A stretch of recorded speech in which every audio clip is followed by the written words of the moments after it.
Dahil 27,000 followers na nga tayo mga mi, kaya naisipan ko nga na magpamigay ng mga lunchbox para sa mga bata. Pero sa di inaasahan, kailangan ko pa palang magsalita dito sa harapan.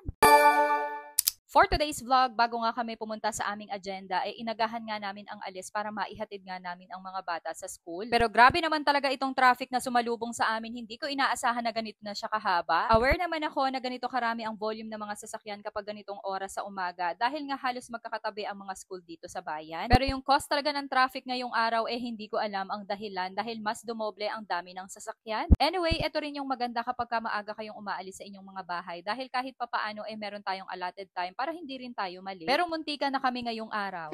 Pagkatapos nga naming maihatid ang mga bata, inasikaso na nga namin ang agenda namin for today at eto nga ang magpamigay ng mga lunchbox. Nauna ko na nga rin bigyan ng aking mga mababait na pamangkin dahil gusto nga rin daw nila ng lunchbox. At meron din para sa anak ng ating masipag na follower. Sunod naman na pinuntahan namin ay ang teacher na naging kaklase ko nung high school na nagtuturo ngayon dito sa Bagong Bayan Elementary School. Ang plano talaga ay iaabot ko lang ang mga lunchbox na ipamimigay namin at siya nakako ang bahalang mamili sa kanyang mga estudyante. At dahil naabutan ko nga ang kanilang flag ceremony, kaya inimbitahan na rin ako ni Teacher Julie na pumasok dito sa loob at magsalita. Hindi ko alam kung anong sasabihin ko ng mga oras na ito. Isa pa hindi talaga ako prepared at nahihiya ako dahil iilan lang din ang dala ko. Hindi ko kasi talaga inaasahan na ganito yung magiging setup. Pero sabi nga ni Teacher Julie, iilan man ito malaking tulong pa rin para sa mga bata. Kahit papaano meron tayong napasaya at nabigyan. Isa pa hindi naman ito nasusukat sa dami ng bilang. Ang mahalaga bukal ito sa iyong kalooban. Sobrang malapit talaga ang puso ko sa mga bata, kaya nga sabi ko sa susunod na magpapamigay kami, sana mayaman na ako para lahat sila mabigyan ko. Pero alam nyo ba, sa mga oras na ito, ako yung napasaya nilang lahat. Kasi yung recognition na ibinigay nila sa akin, sa simpleng bagay na ibinigay ko, napakalaking bagay talaga. Maliit man ang dala ko at hindi man sumapat para sa lahat, taos puso naman akong tinanggap ng Bagong Bayan Elementary School. Sobrang napakasarap sa pakiramdam yung ganitong bagay at isa to sa hindi ko makakalimutan. Kaya maraming salamat po sa Principal 1 Head Teacher ng Bagong Bayan, Ma'am Lydia M. De Leon, Brigada Coordinator, Ma'am Rosebel Adriano, at sa aking kaibigan na si Ma'am Julian M. Constantino, at sa lahat ng guro at mag-aaral ng Bagong Bayan Elementary School. Kinabukasan, paghatid namin sa mga bata, dito naman kami dumiretso kung saan ako nag-aral at nagtapos ng elementarya sa Santa Ines Elementary School. Bilang tulong na rin sa kanilang Brigada Eskwela, dito ko naman ibinahagi ang iba pang mga lunchbox. Napakalaki na nga rin ang improvement ng SIES. Dati kasi wala kaming covered court, pero ngayon mas gumanda at mas madami na rin ang room. Sa mga oras nga na ito, pupuntahan na nga natin ang aking former teacher na si Ma'am Teresita C. Martinez na siya ring Brigada Eskwela Chairman. Sa kanya kasi ako nakipag-ugnayan para nga maibahagi rin natin itong ating daladala. Sobrang sarap talaga sa pakiramdam na ngayon bumalik ako sa aking dating eskwelahan at kahit papaano magbibigay ng kaunting tulong. Napakababait din ng mga teachers dito dahil binigyan din nila ako ng Certificate of Recognition. Hindi naman ako nanghihingi ng kapalit pero yung ganitong bagay walang halagang makakatumbas. Kaya muli maraming salamat po Ma'am Tessie Martinez at Ma'am Casey De La Cruz at sa bumubuo ng Brigada Eskwela ng Santa Ines Elementary School. Bago umuwi, dumaan muna kami dito sa simbahan para magdasal at magpasalamat sa lahat ng blessings na meron ng aming pamilya. At nawa sa susunod, mas marami pa po kaming mabahagian. Salamat Lord sa lahat ng blessings. Yun lang. Thanks for watching.